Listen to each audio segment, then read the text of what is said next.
Awesome. Welcome to the session where we just said already, but we'll recap for anyone just joining or watching the recording. We are going to be talking all things money matters for students and recent graduates. And we are actually joined and have collaborated on this session with the Association of Vet Students, the AVS.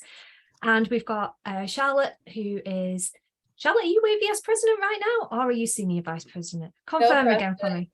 Still president, yeah. Awesome. And tell us a little bit about why you were keen to get the session set up with VetYOU this evening.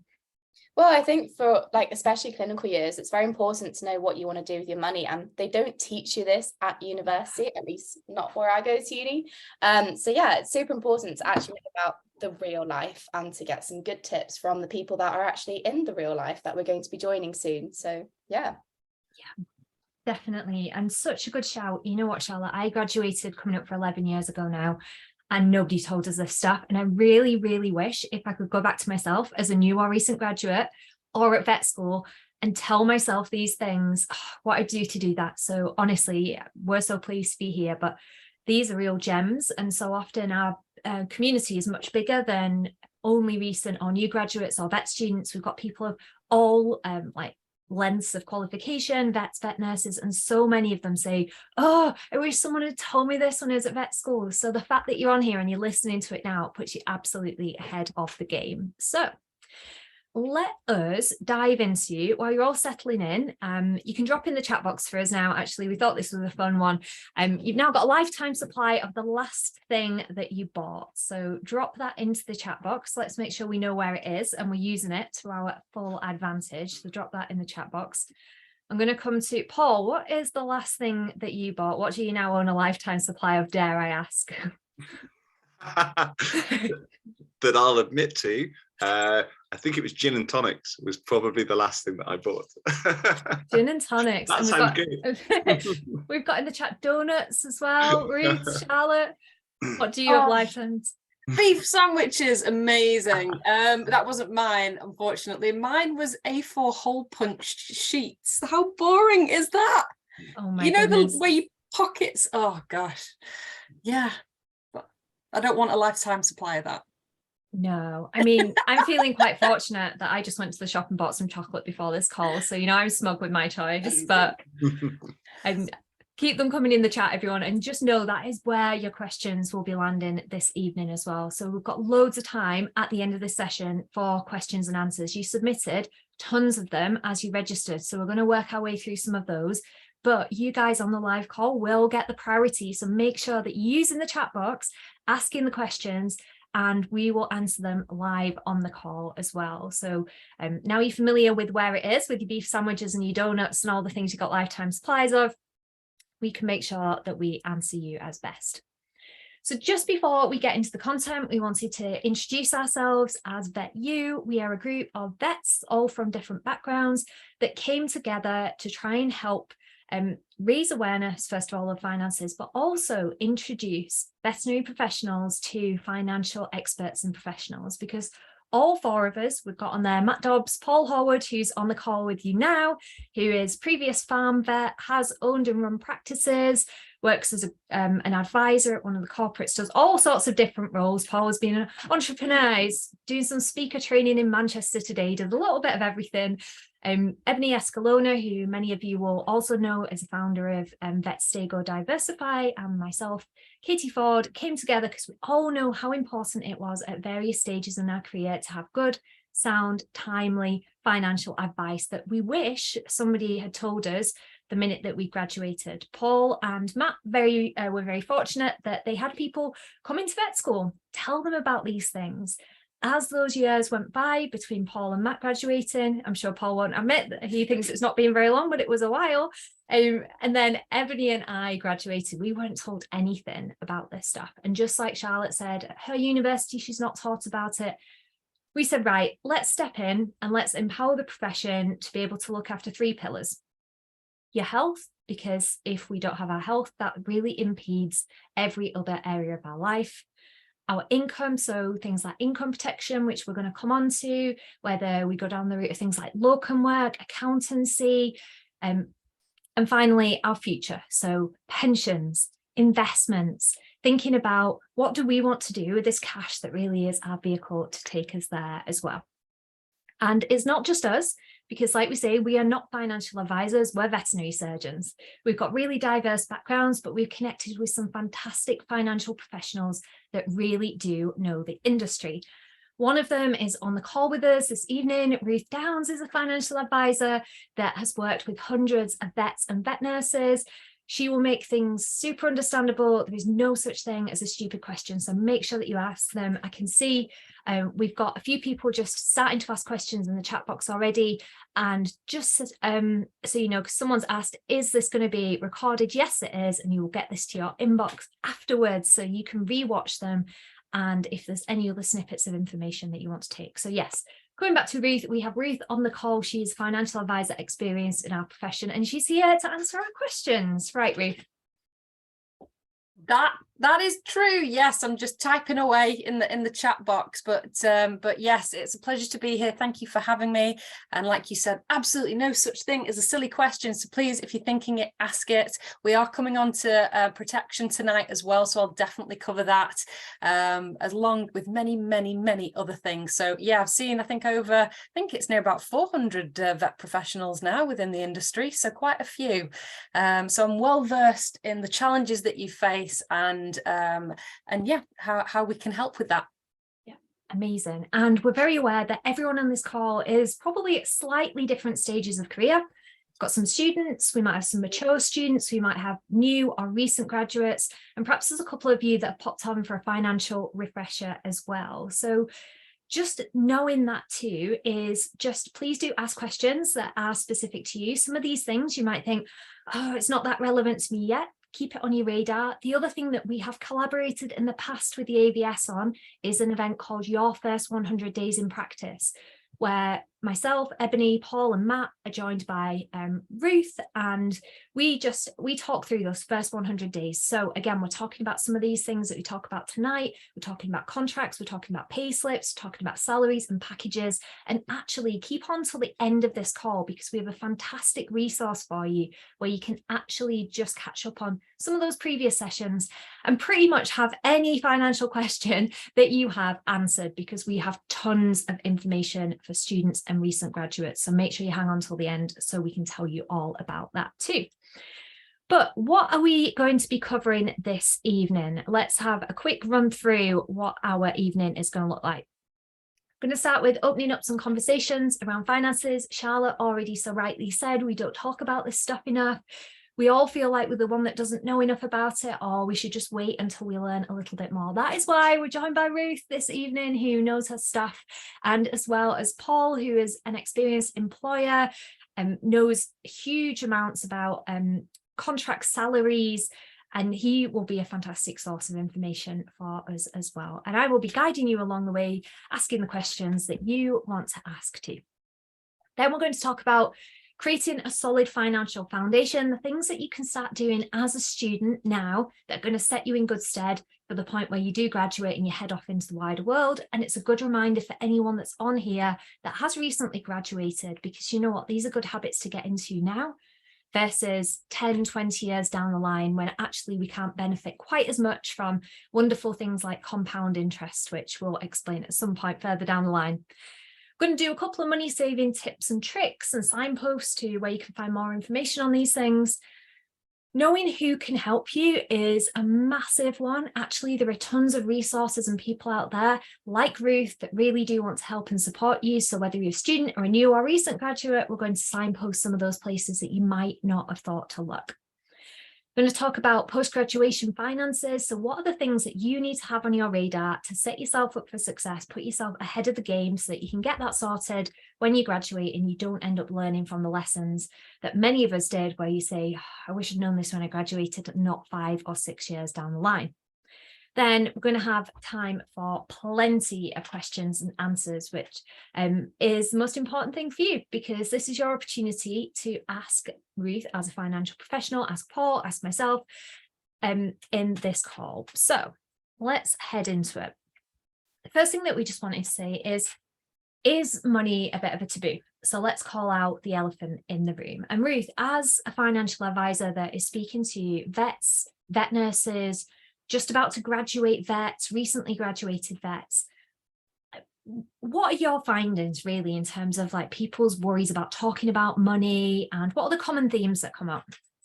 So everyone is always nervous about talking about it. I think it's just the British culture in that we're kind of taught at an early age that money should be private. We're making a stance to try and change that by actually educating children in schools now to try and bring, change that whole view. But every time I come on a call, people are always apologetic. And they're always like, oh, I'm so sorry, and I don't know. And my question is, how are you meant to know unless you've been taught? So I couldn't come into your jobs and do your jobs. I really couldn't. It'd be disastrous if I did. So, I wouldn't expect you to come into mine and do this. So like I said, a lot of people get very nervous and anxious, but it's all about a step-by-step process. It's not overwhelming. We take it in stages to make sure we go at a pace that that people are comfortable with. And often it can go a year, it can go 2 years, it can be a week. It's whatever you're comfortable with. Yeah, and that's such a good point. At the end of the day, like, pet owners, animal owners, when we're in our profession, we expect them to come to us. If they're making like a pivotal decision in their animals' lives, they come to us. If they're not well, they come to us. Those bits in between, yeah, it's great. We understand them we expect them to understand how to do the day-to-day looking after, but coming to us as professionals that are trained in this area when there's a problem, or when we want to make a big decision moving forward, or when we want to have some advice on like the best way to go. And I think that's a really good way of us just looking at that too with finances as well. So like you said, Ruth, we're all going to have our own money stories. We're all going to have those pivotal moments in our lives where we've observed our primary caregivers, we've seen things on the TV, on the news, on the media, we've heard things that kind of seated in our minds. And then we've got this whole piece that money is shameful and that we shouldn't be talking about it as well. And this is why let's talk about it, because like you said, it's empowering when we can take charge of that. And we also bear in mind that everybody on this call is going to be at a different position. Everybody's going to have learned different things about finances as they've gone through life. We're going to have had people that have had super savvy people around them with finances and have loads of things in place. We're going to have people like my background, when I was told nothing about cash whatsoever and had my head in the sand for a really long time, and then was empowered to realize what difference it made finding people that really do know what they're doing with it. So that was just for us to start with saying, look, if you are sat there thinking, I have no idea about any of this, you're not alone and you don't have to. And secondly, if you think, yeah, no, I know bits and I just need to top bits up as well, you're also in the right place. So I can see the chat is super active at the moment, which is brilliant. So Paul is just in there answering lots of questions, and we'll pull out those questions at the end too. So the first bit that we were going to get onto here was how to look at creating that solid financial foundation. And Ruth's going to dive into this more, and we're going to have a bit of a chat around this. But when I used to see like budgeting spreadsheets and things like this, especially as a student, I used to think, oh, does this just mean that I'm going to miss out on loads of stuff? Does this mean just cutting back? But actually, so often as doing something like writing down all the things that come in, all the things that go out for the last couple of months can just give us real clarity, can't it, Ruth, as to where we truly are up to. Yep, this is the first step with anyone that I work with, is always just work out your current situation. It's quite often not as bad as what people in fact, I'd probably say 99% of the time people come on after this and go, do you know what, it wasn't that bad. I sat there and dedicated 3 hours and it actually took me half an hour to do. And, and came out, they realized they were paying for things that they didn't know about. It's twofold, this process of doing the financial questionnaire. It's for you to figure out exactly what your spending habits are. It's not to shame you or to realize, oh gosh, it's, I shouldn't be spending this much. It's just so that you know exactly how much you're spending and where it goes. And it looks at how much you're bringing in as well. So how much you have per month that comes into your bank account, and then how much you have going out. And we split that into two parts: essential expenditure, which is the things you have to pay for. So I know there's different people, students and vet graduates, you might be paying for rent, you might be paying for a mortgage, you might be paying for council tax, things that you have to pay. That's essential expenditure. So no matter what, you have to put money aside to cover that. The second part is the fun part, which is the discretionary expenditure. Katie, I know for you it's coffee, don't lie. So it's all those coffees or going out with friends, or I mean, it could be gym membership, because it's not something you have to pay for, although I actually would class that as an essential expenditure for me, but things like that. So it's things you could do without, but it helps you to realize exactly where it's going. And then we add essential and discretionary expenditure together, and that creates a total of how much you spend per month. And then we match it up to what you've got coming in, and you might go, do you know what? I actually have some extra here that I could put aside for an emergency fund, which we will come on to. I can put a little bit aside for a savings plan, or it could be a goal of yours, saving for a first property or a dream holiday of some sort. There is no goal or dream like too big. So that's the fun part. And this is what this financial questionnaire helps to see. Yeah, and it's about finding a way for it to work for you, isn't it? We've got the meme on there kind of saying like, oh my goodness, a spreadsheet. And just for like absolute clarity, we have, and we'll share the resources at the end, a copy of a spreadsheet that Ruth has created that you can use to go through and like, what are my outgoings? Like Ruth said, what is absolutely essential? What is like an extra nice to have? And as a student, there might be loads of things on that spreadsheet that you're like, no, not applicable yet, not applicable yet. Or as a recent graduate, things that you're just finding your feet with. Yeah. But essentially, it's bare bones basics. It's us finding out the reality that's going on at the moment, because it's really easy. And I say this from experience, because I used to do this. Oh, I reckon I probably have about this much left every month. And actually, I was wildly wrong in a lot of circumstances. I also know that as a student, it's different, because you might be getting grants, or you might be getting a student loan come through at a certain point, and it has to last so long. But if you were to take an action point from this, it would be going back through probably the last, would you say 3 months, Ruth? Yeah, I would go, if you can do it for the last month, but if you want to get a realistic one, then go back for the last 3 months. And it could just be as simple as going into your bank account and just going through for a month, and all of it will come up there. And you just tally it all up. And then if you're doing it over 3 months, just divide the total amount by 3, and you'll get the kind of average. But I should also say, this is a questionnaire that I've done, that I use with my clients. There is no right or wrong way to document this. So if you wanted to do it on a piece of paper, like on the far right hand side, you can do that. If you wanted to do it another way, create it in a Word document, you can do that. The choice is completely yours. The main thing is take control, figure out what goes where, and I promise you'll feel empowered for it. And especially when those kind of if it's like car insurance, for instance, if you've got a note of the date that it comes out of your account, instead of having this lump sum, and I've had it happen to me, where you think, oh, I've got to find this. How am I going to do it? If you want to pay for it in a lump sum, you can spread it out over the year so that you save for it, so it isn't such a shock when it comes. So that's the other benefit of it. Yeah, definitely. And I think there's 2 things I share from us having shared this on so many webinars. And the first one is, sometimes when we say like budgeting, it feels really restrictive, but actually it's super empowering, just like you already said, Ruth, to know where everything goes to. And secondly, us knowing this kind of helps us figure out what we need to do next. Because like we said, if we work out, you know what, I overspend more than what comes in by £100 every month. If we figure that out now, we're £100 behind. If we leave it 2 or 3 years, we're suddenly 3.5-4 grand behind. So it's just us looking at where can we make those tweaks. And yeah, it's not about us cutting the coffees out, not about us cutting the extra bits out, but having the knowledge to be able to know if we need to cut back. Because if you're as a student and you say, you know what, actually, even when I cut everything back to absolutely bare basics, I'm still spending more, then I'm getting coming in, that's when, and we're going to signpost, like there are a lot of university funding and things like that out there. So then you can say, look, actually, I need to look at either getting some support here, upping that income. It's just a really good habit to get into, even if you just section off.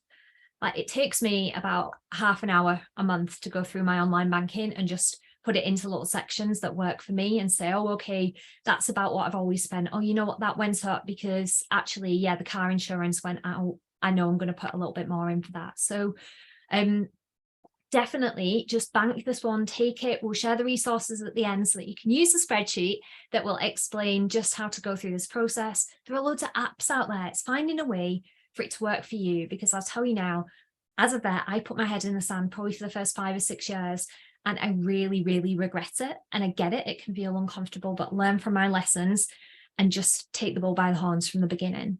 So what we were just going to touch on next was lots of people have been asking, I can see in the chat, about things like savings and investments. So we'll come on to that when we do the frequently asked questions. We'll do some signposting as well at the end, because Ruth has done us whole webinars on savings and investments too, which will all be in the resources that we share with you as well.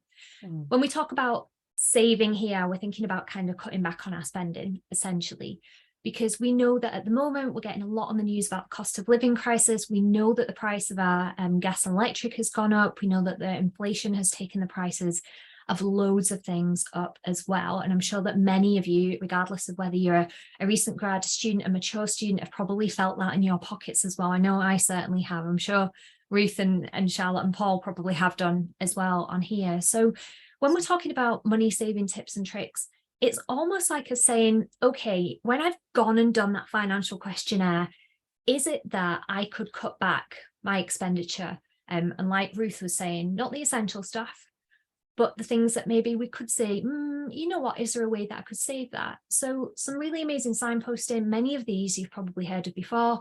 Things like Money Saving Expert has reams and reams full of top tips. And one of the things we've got on the VetYOU website is an MOT on your finances that you can do. You can go through, you can look at things like unused subscriptions. When you're doing things like the spending plan, which we'd said like budgeting, spending plans, whatever we want to call it, you can start looking and saying, oh, you know what?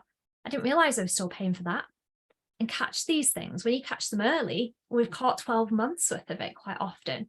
Again, don't forget, as students, I know many of you are well versed in the student discounts that you've got, but almost just going back through all the things that you spent and going, I notice I spend quite a lot here. Is there a discount that I'm not using? Because you might save yourself £5–10, which again is going to mount up with time. Got a lot of apps out there like Too Good To Go and Olio, both apps where you can source food at lower costs. These are for new and recent graduates too. I use Too Good To Go quite frequently. I'm 11 years out. So worth checking these things out. And I know you'll add to that too, Ruth, but it just shows how important that first step is for everyone, to know where you're at, to figure out, is it that we've got an excess? At which point, yes, savings and investments, we can start talking about those things. I can start plugging that in there. Or is it that actually what I'm spending is more than what's coming in? And what can we cut back? What can we tweak? I think, do you know what, Katie? Break it down. It's all, you know me, I'm quite straight talking, but it's very much work smarter, not harder. Do you know what I mean? So it's all about getting these tips and putting them in place earlier on, because it will make such a big difference to you. It really does. And it's about you taking control of your finances rather than your finances taking control of you and running away and, you know, getting into a situation. Yeah, definitely. And I can see Charlotte's just put in the chat here as well. Don't forget, student discounts disappear once you graduate. But also bear in mind, a lot of the organizations will have like recent graduate prices for some of their membership fees. So always worth just be smart, have a look, see what's out there. And we're going to talk more about things like pensions, investments. I can see we've got lots of questions in the chat. So we've got loads of time to go through these things with you as well. But before we dive into Ruth's bit, we just wanted to really quickly start to signpost who can help you. Because again, we've nodded to this a few times on the call. Everyone's at a different stage with this. Everyone's had a different financial education. Some people might be sat there with cash going, oh, I'm really fortunate. Where could I invest this? Other people might be sat here going, I just don't know where to start. I really need some help, need some support. So VetYOU are always here to help. If you are not sure where to start, you need some assistance or signposting, you can email us hello@vetyou.co.uk and we can help get you in touch with a financial professional. We can help signpost you. We can help you. That's regardless of whether you're a student, a recent graduate. We are here as people that care about the profession. So please do get in touch with us. But students wise, I think it's quite easy sometimes for us to forget that a lot of the universities have money advice and guidance teams themselves, with advice teams that you can book short appointments with. Quite often these tend to be part of the main student and university body rather than part of the vet schools themselves. But if you head to Google and pop in your university, followed by money advice service or financial support for students, they've all got tons of resources. And I know this because I went and checked out pretty much every vet school's university in the background to have a look, see what you could do. Most of them had a support service that you could book in and you could chat through, and they could help you understand the options that you got as a student as well. A lot of the universities will have hardship funds. Again, there's a government link to that. We've popped that in the resources at the end. So if there is anyone on this call that is a student and has struggled, you'll find that you can go and look up the eligibility criteria to see if you are eligible for any of those things. And again, there is a charity called Turn to Us, which lists all the grants being non-repayable, grants being a financial gift essentially that you receive, that you can put in your age, you can put in your area, and you can see if there's anything that you're eligible for. And quite frequently there'll be grants available for under 25s, under 23s. So it's always just worth a look. There are people out there that can help us. It's just about us reaching out and asking sometimes as well. And then finally, we do have VetLife too, and Paul is one of the trustees of VetLife, who you can see on the call, jumping in on the chat as well. VetLife will provide 24/7 confidential support via phone and email. If you want to talk about worries in general, if you want someone to speak to, they're a fantastic non-judgmental confidential service, and we'd highly recommend how amazing they are as a charity. And then graduates, financial advisors. So Ruth, we had a couple of questions come through saying, I only have one income stream, I've just got one job, I'm not sure I need a financial advisor. Tell us, bust some myths. Who are financial advisors for? Obviously students, you can absolutely still speak to financial advisors. I didn't want to make it look like you can't. But a lot of the time when we graduate, that's when we're looking for our policies and things and pensions. But Ruth, tell us, how do financial advisors? Yeah, financial advice is for everybody. Obviously not like there's lots of financial advisors out there. So it's about finding, you know, the right ones. You know, VetYOU, you've done your due diligence on me. You really have. You know, we don't charge for any initial chats or anything like that. So if you just wanted to kind of have a bit of a chat with me, there's half an hour that I book out. We can use a whole half an hour. We can use 5 minutes of that. If you just wanted to ask me a question, I'm more than happy to help, because I want to try and get everybody on the right track. And I know that not all everyone's circumstances are equal. So someone might say, what's the priority? I can see a question that's come up that says, you know, what's my priority? Mortgages, savings plans, pensions. Well, it all depends on other circumstances as well. So jump on a call with me and we can work through it with you, and try and put some like these good habits in place. So yes, financial advice is for everybody. Don't think that you have to have millions or thousands or whatever in the bank. I'm happy to talk to anybody if you would just like to be put on the right track. Yeah.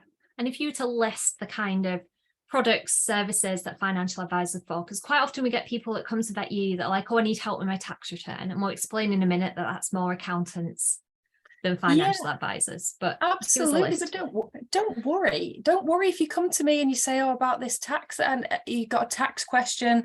I'm always someone that obviously I know about tax, but I'm not if I think someone else can do a better job answering your question, I will always put you in touch with them.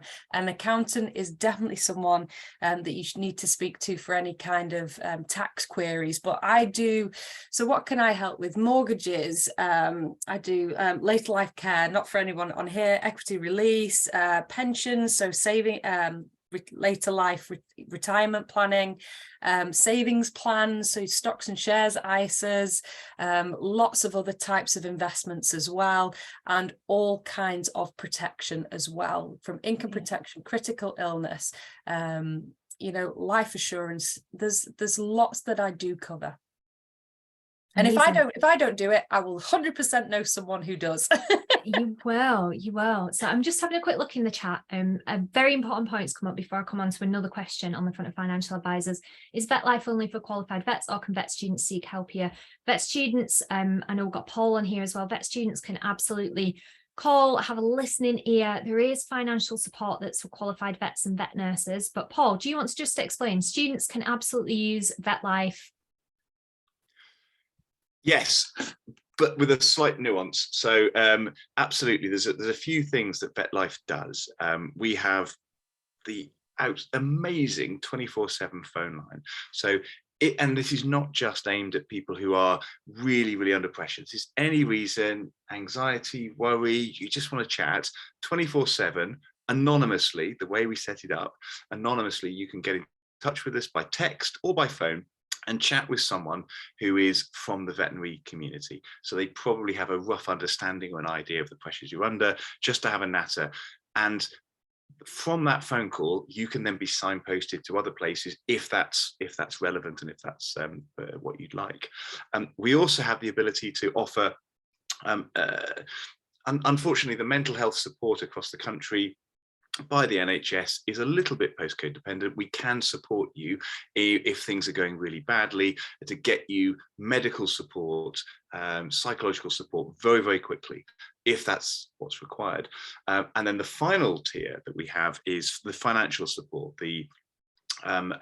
to help you with your bills, to keep you in your house, to pay the rent, to keep the wolf from the door. But unfortunately, that very last tier is only available to people who are already on the register. So the other stuff absolutely is available for students. The final bit in terms of financial support is once you're on the RCVS register, or as of last year, once you're an RVN, once you're a registered nurse as well. But apart from that, all the rest of the stuff, the chat, the discussion, the ability to support you, to signpost you to other agencies, or just have a chat about, it's a bit tough. That is absolutely all available for students. Yes. Thank you so much, Paul. And to be clear, Paul is here with two hats on. One is VetYOU, and then VetLife, as we said before, Paul is trustee and honorary treasurer at VetLife. So it's awesome having him on the calls because we can pull in his expertise to clarify those things. But spread the word, amongst vet student friends as well. There are people here to listen from in the profession, and Charlotte has just popped the link as well, and there's email support too. So you'll see everything on the VetLife website. Absolutely phenomenal charity, do a huge amount for this profession. And just the question that we got on financial advisors here, Ruth, is how important is it to have a financial advisor? Should you have a regular one that you check in with, or just jump in at more specific things? I know you call it a best financial friend, so tell us. Yeah, I get called a BFF, your best financial friend. So almost like an accountability buddy. So I think it's good to build a relationship with someone. Personally, I love going on journeys with my clients.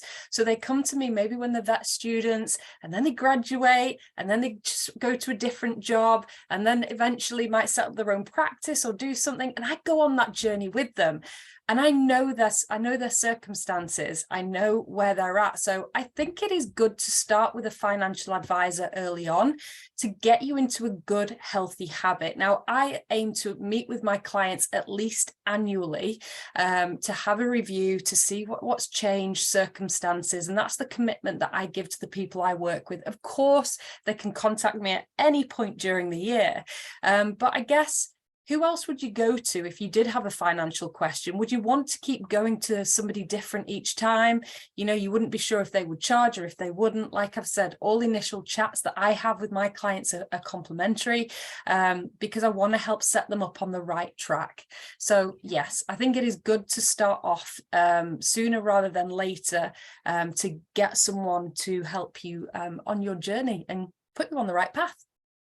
Amazing. And I can see you just had an extra comment there and saying, by how important, I mean, given the fact that we'll likely have limited finances after vet school. And I think that's a very important point, is the fact that actually, just as you graduate, if you're going to set yourself up for success financially, that is a fantastic time to get a financial advisor on board. One of the myths that we regularly bust, and you've heard Ruth mention it already, is that financial advisors are not just for the super wealthy, the people with estates, inheritances, windfalls.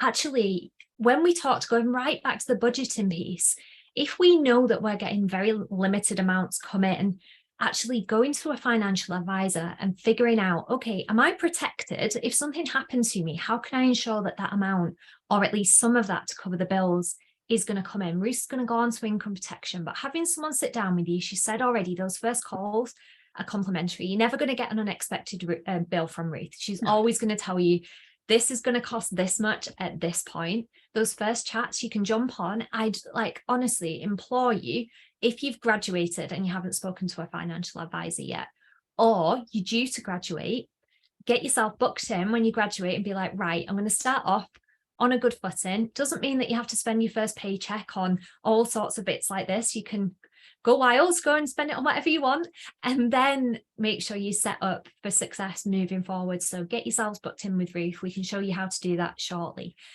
So we've talked about financial advisors being essentially your best financial friend there when you make these decisions, things like making decisions around pensions. You just want someone to get you on the right track, income protection, life insurance. Which ones do I need? Help me. In the same way that we'd help our clients make decisions for their pets, given their own circumstances and the pet circumstances, we go to people like Ruth to help make us decisions based on our circumstances too. I just want to say as well, Katie, is a lot of people would be sat here on the call going, oh, well, how can it be free? And why do we do this? Well, number one, it's that when I needed financial advice from someone, I wasn't able to get it. And I was made to feel that I wasn't intelligent enough, that I didn't have enough to use a financial advisor. This is many, many moons ago. And I vowed to change that, to make sure that no one who ever wanted to set themselves up on the right track or just get access to financial advice would ever feel like I did then. So there are many financial advisors out there. Not all are equal. They're all different. But like I've said, we work together because I have a massive love for animals. I love what you do, the education side, and I want to help. So that's why I do this. Just to let people know, think, what's the catch? Well, there is none. I just want to just help communicate and change the way that financial services is viewed. And she does it so well. So make sure you guys take advantage of that. You're not going to be hard sold anything. Ruth is just going to be out there to help you. And I know many of the recordings that you see in the resources that we share, Ruth shares a full story there. And it just shows why she's so driven to help you guys and help our profession. The other people that we can help have helpers as graduates, accountants, if we're going maybe down the locum route, we've got successful side hustles. Again, in the resources, we have a whole webinar on side hustle finances, what we should be declaring, where and when. We've got you covered, guys. Make sure you hang around till the end and we'll give you all of that. And again, whether you're a new or recent graduate, or whether you are a student, mature student, sometimes any of us can be in a point where we end up in debt. Unexpected things happen, life changes, situations change, and sometimes we need help and support around those things. So Ruth is always happy to chat, to signpost, whatever your situation. It's completely judgment free, whether you sat there with cash in the bank, not sure what to do with it, or you're like, I just don't know where to start. But there are charities out there as well that do help. Citizen Advice, Money Helper, Step Change. There are so many people out there that want to help with these things. So actually, let's just realize who is there and our resources as well. And again, Paul has already touched on that. We've got Vet Life financial support too. So we've touched on how to get those solid financial foundations by actually getting clarity on what comes in, what goes out, what that trajectory looks like. And is it that we need more coming in? We cut back on what goes out? Or is it that we've just graduated, we're about to graduate, and we want some help from one of our best financial friends, financial advisor, to make sure that we're protected in the right way, we set up our future, and we've got a plan to move us forward.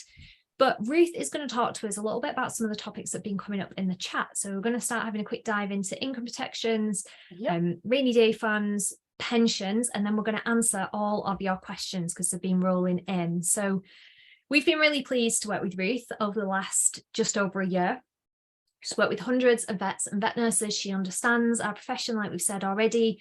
We also offer free protection health checks via Ruth at VetYOU, which means that you can have checked any policies you already have in place. So for the new and recent graduates, if you have heard about income protection and go, yeah, no, I've got that, and then you hear something that we talk about in this webinar about levels of cover, types of cover, things like that, and you go, I don't know if this was the right one for me, or you do what I did and go, yeah, that's all right, this will do, then you can actually have that checked to make sure it's fit for purpose. And we've had plenty of vets and vet nurses go through this where they've said, yeah, no, it's spot on.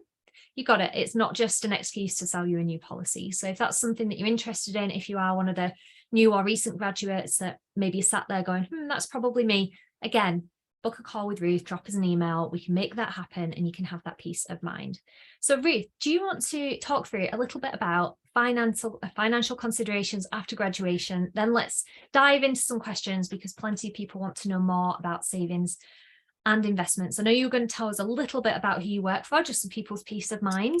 Yeah, so I work for a FTSE 100 company. What does that mean? It means that it's one of the largest 100 companies within the UK. Like you can see there, it started in 1992. We've got a 95% client retention rate, so people stay with us. They don't just come on board, they actually stay with us. And it's that journey that I was telling you about. It's all about looking after you and protecting you in your future. So yeah, St. James's Place is a big company. And we've actually, just going back, got a question land in the chat box as well saying, what is the health check? Is that health insurance policies? Do you want to just give a real quick overview? Because we've called it a financial health check, but it's not about our personal health. Yeah. It's about our financial health and policies in general. So quick rundown on that, just to bust that as a jargon.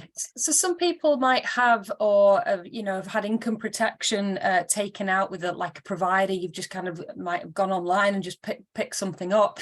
My question is, and what I like to double check is that, is it relevant? Because what the main worry is, and we did a great webinar just highlighting this, is that it's important to have a thorough check done and to get a professional and an advisor who's going to go through it with you to make sure that it's relevant and that it is going to cover you and pay out. Should you need it. So it's income protection, which is we'll come on to it, but that's in case you're sick and unable to work and bring home your income. There's life insurance in case you're no longer here. Might not be relevant for majority of people on the call. It's as if you want to maybe pay off a mortgage if you have someone that you share the house with, a partner, and then there's critical illness cover. So that pays out a lump sum in case of a diagnosis of a life-threatening illness. Now, for majority of people on the call today, it'll probably be income protection. That's the first thing that I look for. Because if you do get injured performing your job, or even just on your way to work, and you don't have that income coming in, no matter how small or big it may be, that's how are you going to pay your bills? All those essential and discretionary expenditures, so all your spending, how will you pay for that if you're unable to bring in that income every month? So income protection, that will actually pay up to and cover up to 60% of your salary. It's not 100%, unfortunately, because there'd be no incentive for anyone to go back to work. But yeah, it covers up to 60%. And there's lots of other things like terminologies that you said, Katie, like an own occupation. So once again, own occupation definition of incapacity basically is the most comprehensive definition that you can get. And that means that if you are too ill to do your specific job role, then it will pay out, because there's other ones as well, such as any occupation. Like you might not be able to go and do, say you're a veterinary surgeon, just as an example, and you can't go in and perform your job. You could still go into work on any occupation definition and make the tea for the, you know, for everybody, or do some administrative roles. So that's what I'm saying, is make sure that you have someone who explains all of this to you, to make sure that you have the right cover. And that's what these free protection health checks are for. Make sure you're covered for the right amount, because everyone gets pay rises, you know, periodically throughout your working life. So is it still covering the amount that you need? So that's like a brief overview there. So in summary, like you were saying, essentially, and so many times within the vet profession, and like, check your contracts, but there are so many jobs where if you are suddenly unable to work, you are not going to get any cash from your job other than what we call SSP, statutory sick pay, which remind me how much that is per week, Ruth. About £96, is it? Yeah, it's a very low amount, and that, I mean, it wouldn't hardly cover bills given the, you know, the cost of living that's gone up recently. So yeah. And I can, sorry, I just wanted to say, the earlier that you take something out as well, the better, because it'll be, if you have it when you're younger, then you kind of, what they have is they say that you're less likely to be ill. So it ends up being cheaper for you. And you can actually have those, what we call the premiums, which is the amount you pay out per month. You can have those guaranteed. Also, you won't have had necessarily any medical history. I mean, it doesn't matter if you have got medical history, you can still be covered. We will come on to that. But often it's good to get it in place sooner, because as we say, you can't do much after the horse has bolted. We need to do something preferably beforehand. Yeah. So, and just answering that question in the chat, you can take this policy out yourself with the help of somebody like Ruth. That's separate from your job. The very, very, very occasional workplace might have income protection included. So it's worth looking at the benefits, but not many vet jobs, to be honest, will include income protection. And if you've already got a policy and you think, is this the right one for me? Ruth's just mentioned that there are different levels of cover. I don't know what I've got. That's when you can have the health check. So if you are in a position where you're about to graduate, or you've graduated and you don't have income protection, it's something that interests you, you can book a call with Ruth. You can go through your circumstances and get one that covers you at the level that is required for you and your circumstances. And just to say, there was a question there that said, you know, does that mean that we have to get it and then I'll do the protection check? No. I'd help with that. I help with all the protection side, and it's free to have that like check. So what we'll do is go into your circumstances, we'll ask questions, medical history, and then I'll be able to give you a quote of how much it would be to take out income protection, because you're doing it professionally through an advisor. I'm certainly definitely not saying take it out elsewhere and then I'll do the health check of it. That isn't going to help anybody. It's because if it's wrong, you might be tied in. So what we're saying is do it properly the first time, and just spend a little bit of time getting it done professionally. Get that quote so that you know that you are covered. But if you have, what we're saying is, if you have already got cover, or you may have taken it out way before, you know, this webinar, you knew it was happening, then we can check to see if it's still relevant.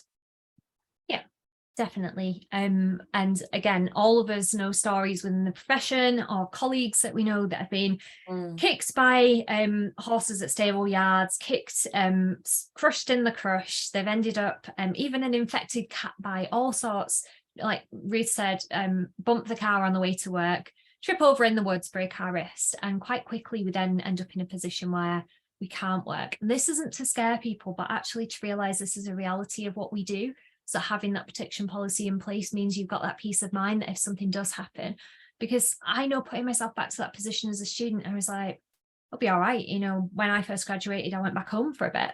But actually, when you know that you've got £1,200 worth of bills coming out every month, and that's your house and that's your mortgage maybe eventually, and you suddenly had no income, you've got maybe an emergency fund, which we'll come on to, which lasts you like a month, then that's a stressful, scary place to be. So actually looking at what are the options that I can protect myself with, what are the other things I can put in place. And like Ruth said, even with pre-existing conditions, there are quite often things that can be done, and we've got a whole series around that again we can signpost you towards too. So you were going to touch now, Ruth, on rainy day funds, because we've got loads of people that are asking about savings and investments and where to put this cash, but this is a really important thing to consider, isn't it, before we start putting money into anything else, that we got one of these.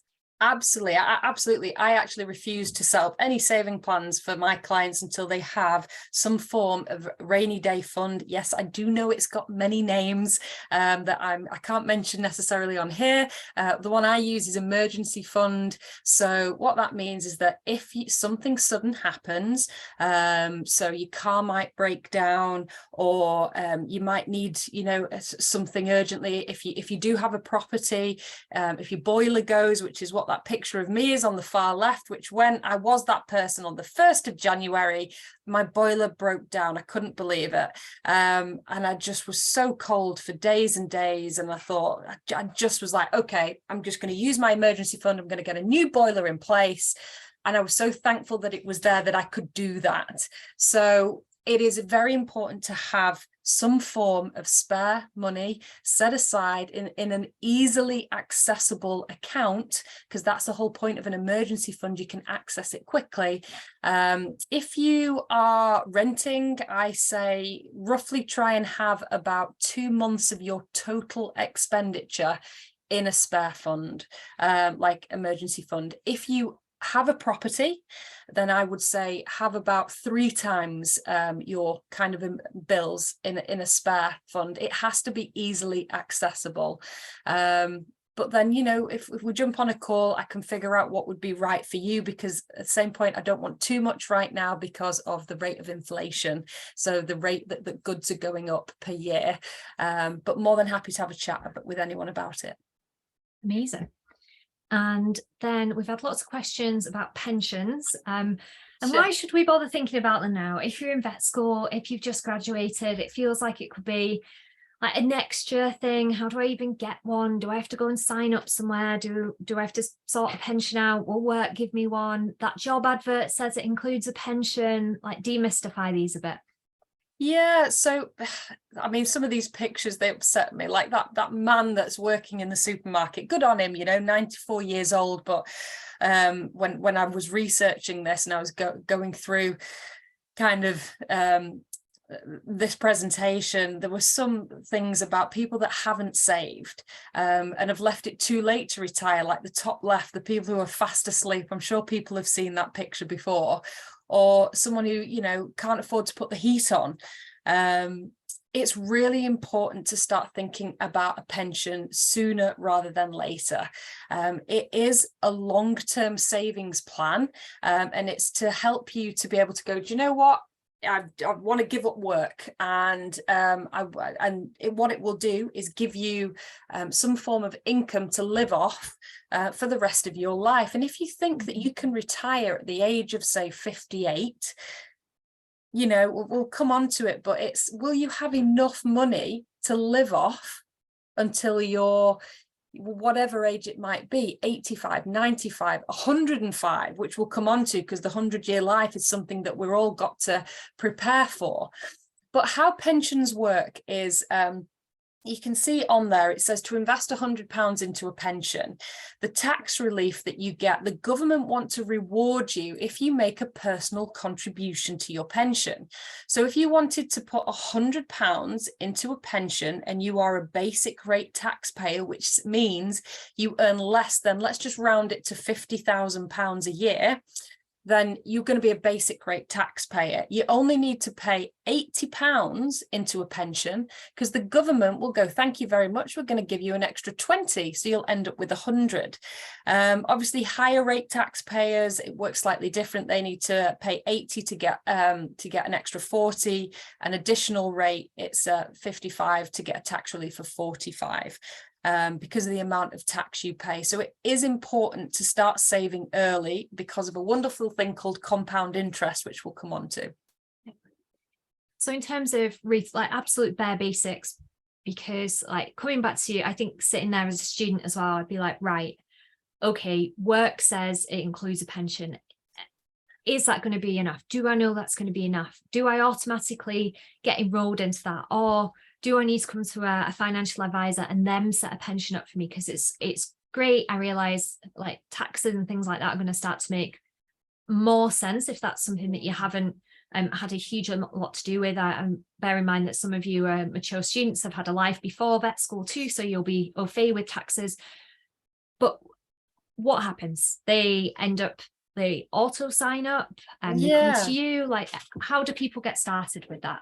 So what happens is, if you join a company, you will get you'll get the option to be auto-enrolled into your kind of company pension scheme, but it's a basic amount. So what the government did was they realized people weren't saving into pensions, so they made it mandatory for companies to auto-enroll their employees if they were over a certain age and earned over a certain amount, enrolled them into their pension. So you'll have something that will come through that will say you're on a 3-month deferral period, and then we're going to put you into this pension. It is really important to have this workplace pension. Some people say, should I opt out? Should I have a personal one? Always keep your workplace pension, but it is very basic. It's not going to be, I always laugh and say, it's not going to leave you kind of sipping pina coladas on a beach, you know, or having that, you know, whatever it may be. You're going to have to think of something else. And other people think, well, the state pension, you know, I'm saving national insurance contributions. You know me, I've got to kind of calm myself, Katie, because I love chatting about pensions. So I know I'm in the right job. But what it means is that the state pension you will get at, if your retirement age is 58, it's 10 years after that. So it'll be 68. You'd be able to access it. And it's just over 9,000, I think it's £9,300 currently for the full state pension. But once again, think about what you're earning now and think about, well, what standard of living do I want in retirement? And I can guarantee you that you will need to start saving something else and think about it. Amazing. And again, we've got whole sessions, guys, on pensions. So just know that we'll signpost to that. You can watch those back. You can book in with Ruth. You can talk about your individual circumstances. Just like act early would probably be my biggest 100%. Lesson I wish I'd said to myself, would be go in and take advantage of what we call the compound interest. And I know it's worth quickly just touching on this one, and then we'll move on to show that power of that compound interest as well, right, Ruth? Yeah, 100%. So just very quickly, the 100-year life is something that we all need to think about, because technology is advancing, you know, people are living longer. And these are some of the questions that we get asked, you know, how much will I need? You know, what are my pension options? Will I get the state pension?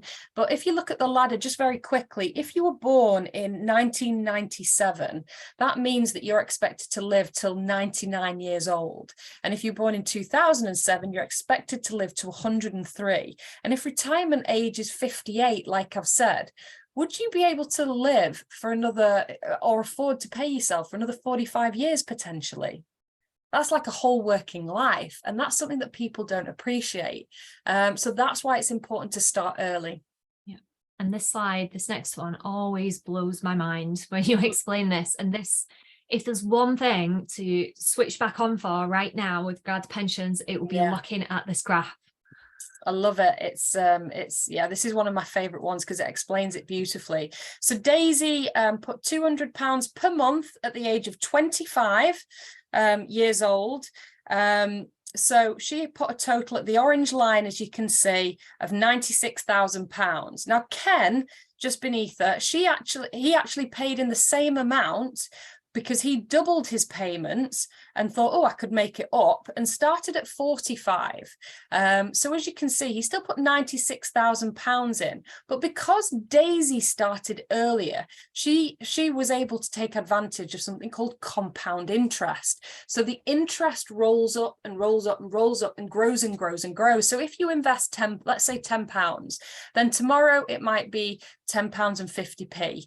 The following day it might be, obviously, again, it'll be £11, and then the following, so it grows and grows on what you've put in. So her total amount, based on a conservative 5% growth rate on the interest alone, was 210,476, because she had all those years to let it grow. But if you look at Ken, his didn't have that long to go to grow. So he only ended up with an interest of just over £69,000. Now, if you could pick one, which one would you go for? Because I know which one I'd be picking, just by starting earlier. That Ken didn't put in any more, he put in the same amount, and that's something important to realize. Yeah, 100%. So if there is any reason to start investing early, start looking at your planning for retirement early, it would be this, because she's put the same amount of cash in, just she started earlier, and there's £150,000 more. Like, what difference would that make to her retirement, having an extra 150 grand? That's nearly twice as much as what Ken has. So if you do, and we're going to come to answer some questions, but at the same time, I'm very aware of time. So if anyone does need to jump off, anyone needs to go, we will be here answering questions, probably another 10 minutes or so. This will be recorded. I am going to share some resources with you in just a minute, but I just need you to appreciate, right? This is a topic that we're trying to summarize a lot into a short period of time. If there was one takeaway I could get you to have, it's that people like Ruth are here to help you. Like, if you're not sure where to start, there is no shame in you booking in a call, which we can drop the link in the chat, but you can book in a call with Ruth.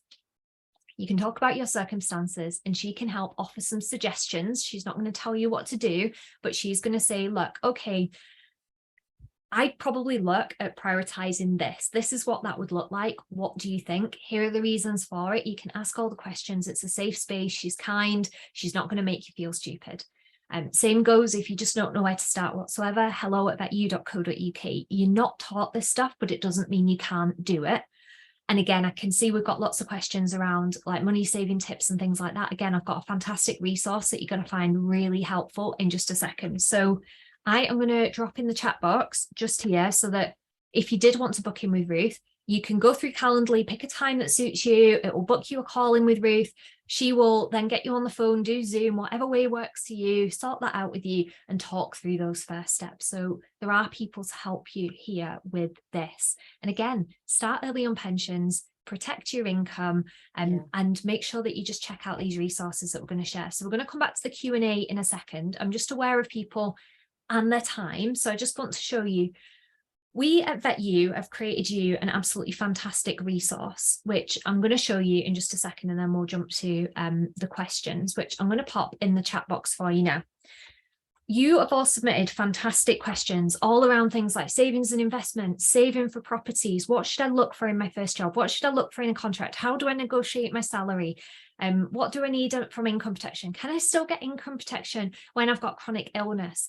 And you know what? We have done sessions for all of these things. And we are so passionate that you guys should be taught this stuff early on, that Ebony and I from VetYOU spent some time. I'm going to stop sharing that and just share the screen so that you can see it, and that you guys can gain access to this, bringing together all the sessions that we have done already. So if you click on the link that we popped in the chat box for you, this will gain you access to this resource that you can see here. Now you do scroll to the right, so you'll see here, you've got the link, so you can book a call with Ruth. You can download that financial questionnaire that she spoke about already. Ruth and I did a whole video on how to best use that. If you wanted to watch that here, you can do a simplified version on this financial support checklist that we've done before. Your first 100 days in practice, we've touched on it already about salaries, packages, contracts. We answered tons of questions for new and recent graduates mid last year. So a lot of it is still very up to date. The whole team at VetYOU and Ruth did this one. You can rewatch that anytime. You can look at, and when we did a revisit back at the beginning a couple of years ago, again, we touched on some of these topics. Loads of money saving tips. Someone just asked this in the chat box, like, what are the tips for money saving for students? We have pulled together some fantastic resources that you can jump in. 55 ways to save money on food. The links about student loan repayments, and also about those university hardship funds. We've got loads of sessions on income protection in general. I'll link to the little section that Ruth and I did in there too. So there's a snippet that we did on the VetYOU YouTube channel. Pensions explained.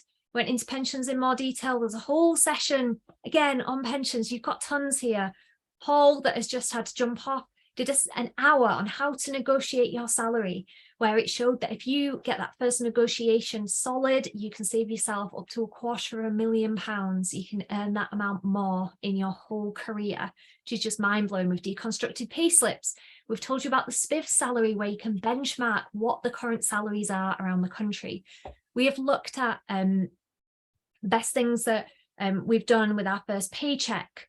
We've given you negotiation tips. There's another shorter negotiation video from the team at VetYOU.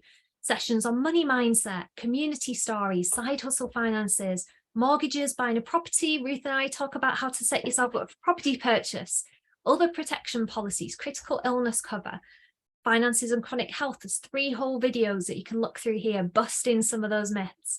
A whole session on savings and investments. There is more that is going to keep being added. So if you make sure you jump on that link in the chat box, pop your details in to sign up to the VetYOU newsletter, and you will get access to this. You can unsubscribe at any time. We don't spam you because we're all busy with all sorts of businesses. We send you messages when we've got a webinar coming up. It might be once a month.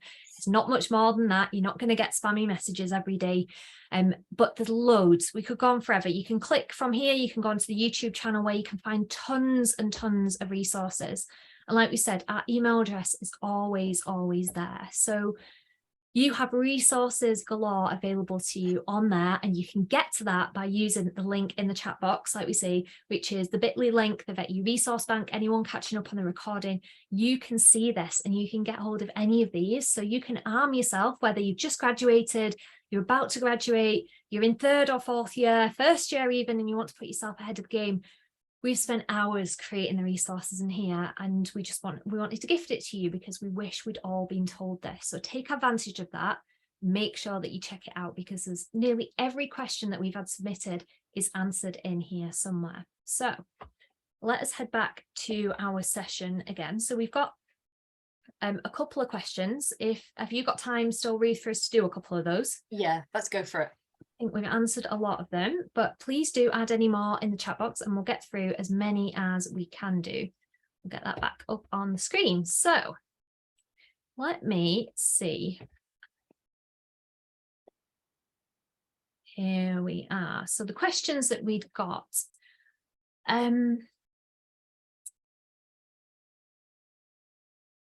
Let's go back into the chat box. Somebody was asking with regard to, Ruth, is it best to put our cash into an investment or into a high yield savings account or stocks? I realise that's a subjective one, but do you want to give us a quick lowdown on things to consider? Bear in mind, we've got a whole session that you've done on savings and investments that we can send you towards. Yeah, so the first thing that I'd look for when I speak to someone is I'd say, how much have you got in an emergency fund? How much have you got saved up? My next question would be, when do you need access to that money? So is it something that you've got, we call it earmarking, which is a real random term now, I'm saying it out loud, but we call it earmarking. Is like, how much money do you need over the next 5 years for something? Do you want to buy a car? Do you plan to take, a year out or something, in which case we would earmark some of that money for that.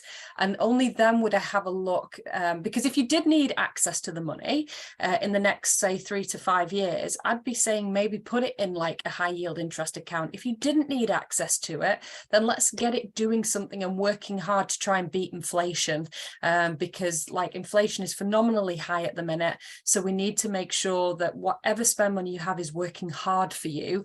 And to do that, stocks and shares, individual savings account is a great way to do that. But once again, it would depend on your other circumstances and how much you've got saved.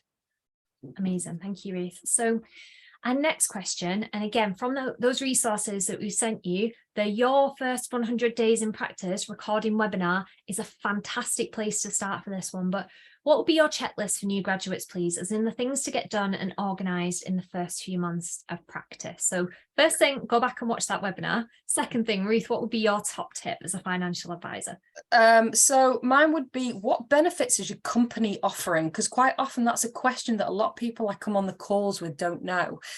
So I always say, email your like HR, human resource department, there might be a specific person, and just say things like, what are my kind of employee benefits? So what do I get? Do I have income protection? Do I have death in service? Because you could get a multiple of your salary, God forbid, if something happens to you. You can also get protection policies that is something called a benefit in kind, where you can actually pay for it as well, at kind of like a reduced rate through your company. So these are all the questions I'd be asking people to ask, and just double check. And if you don't have it, then 100% start looking into income protection, start looking to protect yourself. You know, we're so quick to insure our pets, Katie. We didn't say that. It's the first thing we do is, oh, we're going to get insurance, we're going to take it out. It's what you'd advise people to do. So it's very much, why aren't we insuring ourselves? Because if we don't look after ourselves, how can we then pay for our insurance for our pets, as an example? And I think an important thing to remember is as well, Ruth, you've mentioned loads of different terms and different types of things that might be included, but you don't have to worry about what any of those mean specifically. It's information to bring back to someone like Ruth. So just find out, like, what benefits do I have? Do I have any protection policies? What does the pension look like? Who's it with? And they'll send you all these details. So just asking for it, and then you can help lay that into, okay, so I've got clarity on what I spend, where it goes, what my outgoings are, what's fixed, what's kind of negotiable, and then I can come with all of that to Ruth and she can help you. Or obviously we work with Ruth, we love Ruth, she's worked with the profession. We're not saying Ruth is the only financial advisor available, but the more information you can come with, the more of a clear view that there's going to be moving forward as well. So watch that webinar back. Income protection, thinking about, like, finding out what pension do I already have with work, what is my current situation, what cash is spare, and they will be the first things. But I definitely say watch that webinar back for a more in-depth view, because we go over loads and loads and loads of different things. I'm just looking at questions. So we've got, hi, as a self-employed person who is going back as a mature vet student, how beneficial would a chat be for me, as I will be funding myself? I have an accountant but no financial advisor.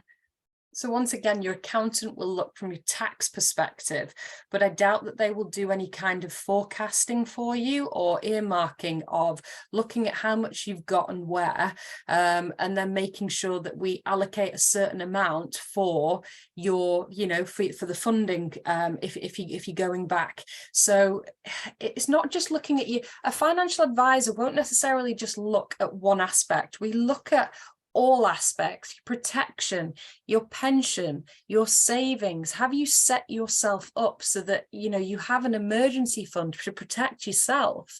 So we look at everything, and we'll look at not just like where you are now, but where you're going to want to be in like 5 years time, and how we help you to get there. So I think having a financial advisor is something everyone should have in their, it's like a toolbox. I don't want to put myself in a toolbox, but someone that you can contact to ask for help and say, have I budgeted correctly? Am I going to be okay? And yeah, knowledge is power. So work with the professional that deals with this every day to make sure that you are setting yourself up on the right track, not just for now, not just for your studies, but for the future. Definitely. Again, and we both know, because we're both self-employed people as well, that actually sometimes that's the most important time to have someone on board to help you make sure that you're not missing any blind spots, any gaps. And again, those calls are complimentary with Ruth, so she can jump on and help you assess that and make some suggestions as well, things that you might not have thought of. And I mean, congrats on going back to vet school and making that happen as well. I realize there's a huge amount of work behind that, so well done. And I'm just checking, see if we've got anything else to ask in here, because I think we've covered the majority of the pre-submitted ones. I'm just seeing I'm having a look as well. Financial incentives and extra bits to look at when comparing job offers. We do go through this in more detail in the Your First 100 Days, but essentially we talk about in there the difference between a package and a salary. We talk about the benefits of, do you want to take the car or not, the extras that you might see on there too. And we do touch on that in negotiation, because what things to look for kind of also depend on your individual circumstances, on what you need and what you find valuable. Because you might find a job that's saying, oh, we do the bike to work scheme, and you have zero interest in that whatsoever.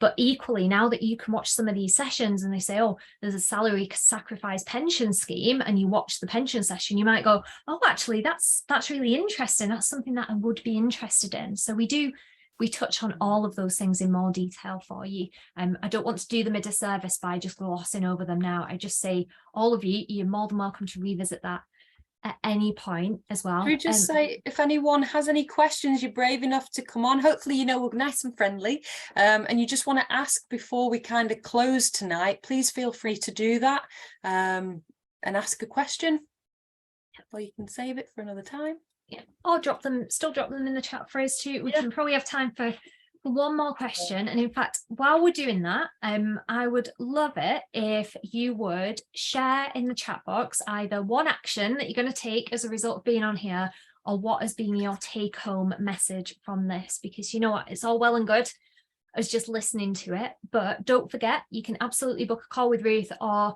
I would absolutely implore you guys to go and sign up to the VetYOU newsletter, like we said, and make sure that you get access to that Padlet that is just full of all the information. Everybody that is a part of anything on there is a financial professional alongside us. So you're going to start a pension. Yeah, well done. And love a pension. persevering with the rainy day fund. I hear you, and you'll be glad of it one day when the rainy day comes, when the unexpected thing happens. You'll be like, I'm glad I was on that VetYOU call. Slowly keep plugging away at it. The Rome wasn't built in a day, so be proud of yourself. Even if it's £1 you're putting in there, be proud that you're building on it. Amazing. And, yeah. Oh, and I'm just learned so much today. Thank you. We'll defo contact a financial advisor when I graduate. Well done, you. Woo! I am so glad you're going to do that, because I left it way longer than I would have chosen if I'd been given this information. There is help out there. I need a financial advisor. And you know what, like I say, we've made financial advisors super accessible. Those first calls are absolutely complimentary.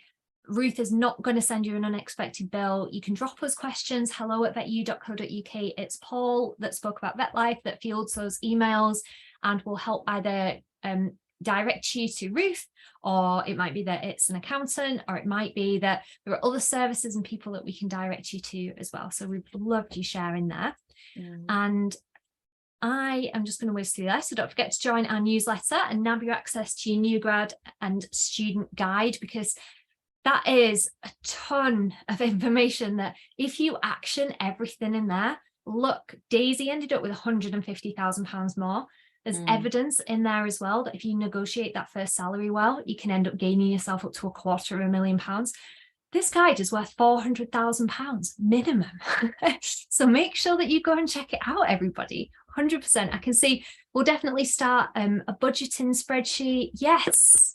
You know what? It feels boring, but it's so empowering when you can say, you know what?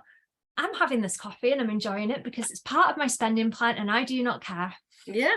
Because I can afford it, and that is fine. But I know I could cut back on it if I wanted to. And then you can post pictures of your coffee and your financial advisor can see them on Instagram, and you will be absolutely shameless because you've done your spending plan and it's fine. I get people doing that to me, Katie. I get, you know very well who it is, sending me pictures of coffee and going and tagging me in. And you know what? That's fantastic because it's within the plan, like you said. There's no shame. Whatever you want to spend your money on, you know, just as long as you budget for it. Yeah. 100%. So Ruth is happy to book in calls. I'd note this down. When you graduate, pop a note in your diary.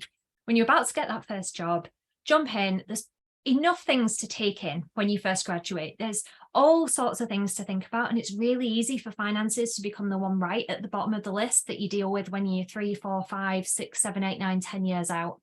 And actually you've seen that massive benefit of taking advantage of that sooner. So our calls to action, you've already shared your key take-homes. Thank you so much, everybody. You can book in with a call with Ruth if you wanted, or drop us a message. Follow us on social media, VetYOU Community. And we wanted to say a huge thank you to all of you for being on here. A huge thank you to Ruth for her time, and a huge thank you to Charlotte and the AVS crew for having us come in and talk about this. It's been fantastic to be able to share some of the insights from VetYOU, some of the resources, and we've really appreciated all your help with making this happen. So thank you, Charlotte. Yeah, it's been lovely. Thank you very much. I'm pretty sure all the students here have really enjoyed it, and it's just so useful every time. I mean, I've been on a few of these calls now, and every single time I'm like, oh, yes, I need to do this. It's just really empowering. Like, it feels good, like good feeling. Yay. And that's what we want to do. You know, these things, they can feel really scary sometimes, and they feel like it's easier for us just to do nothing about them than to find out about them. But we don't have to find out about them alone. We've got people that are here to help answer our questions. We've got tons of webinars that you can catch up on, resources, blogs, top tips. And if you're still stuck and you're like, I do not know where to start, there's loads of information here, just email us. Like, we're happy to help. That's what we're here for. So keep an eye on our socials, join our email list, booking a call with Ruth, pop a note in your diary to book one in when you're due to graduate so that you can get started with things like protection policies, pensions, and be like Daisy and not like Ken. Get your extra 150 grand, because this might be the most valuable hour that you've ever spent in your life. So thank you, everybody. It's been a pleasure to spend the evening with you all.